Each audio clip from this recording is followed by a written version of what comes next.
European regulators are stepping up oversight of top artificial intelligence labs.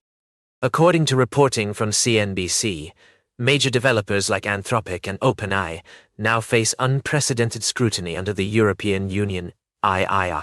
The European Commission holds active enforcement powers that allow officials to directly inspect AI models, restrict access to the European market, and penalize non-compliant providers. As these frontier models deploy globally, Europe is establishing the initial playbook for government oversight. This sets up a high-stakes clash between private technology creators and international regulators, attempting to audit powerful artificial intelligence systems before they expand further into public infrastructure. The financial mechanisms backing European oversight carry severe consequences for non-compliant technology firms.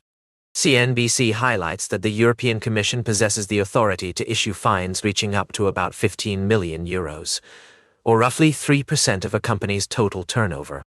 Beyond direct monetary penalties, regulators can completely block a firm from entering or operating within the European market. These paired threats force private developers to weigh regulatory compliance against market exclusion.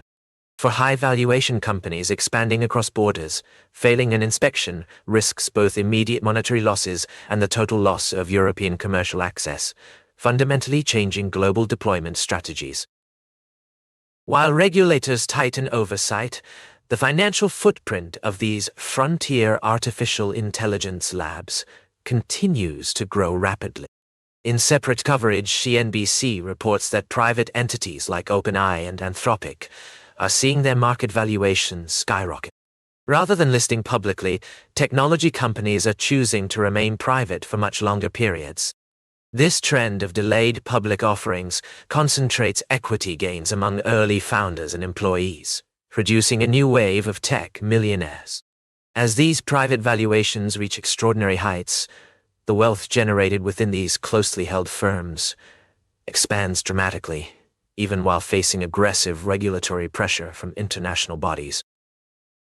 To manage these massive equity gains, tech leaders are adopting specialized financial vehicles. CNBC notes that an increasing number of tech millionaires from high-value private firms are utilizing donor-advised funds, commonly known as DAFs.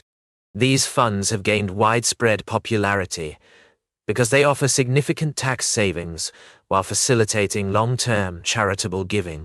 As private equity values surge at firms like Anthropic and OpenAI, stakeholders use donor-advised funds to shelter appreciated assets from immediate taxation. This strategic financial planning allows early insiders to preserve their wealth while navigating complex tax structures alongside rising enterprise valuations. Collectively, this reporting underplays a critical structural dynamic connecting private wealth and public regulation. While news coverage treats European compliance enforcement and Silicon Valley wealth management as separate developments, they are deeply intertwined. Companies staying private longer accumulate massive paper valuations and generate private riches, even as state regulators move to inspect their core technology. The ultimate friction lies here, as private AI labs use flexible capital and tax-advantaged funds to shield their immense wealth. European authorities are asserting hard statutory control over their underlying products. The balance of power between private tech wealth and state enforcement is officially being tested.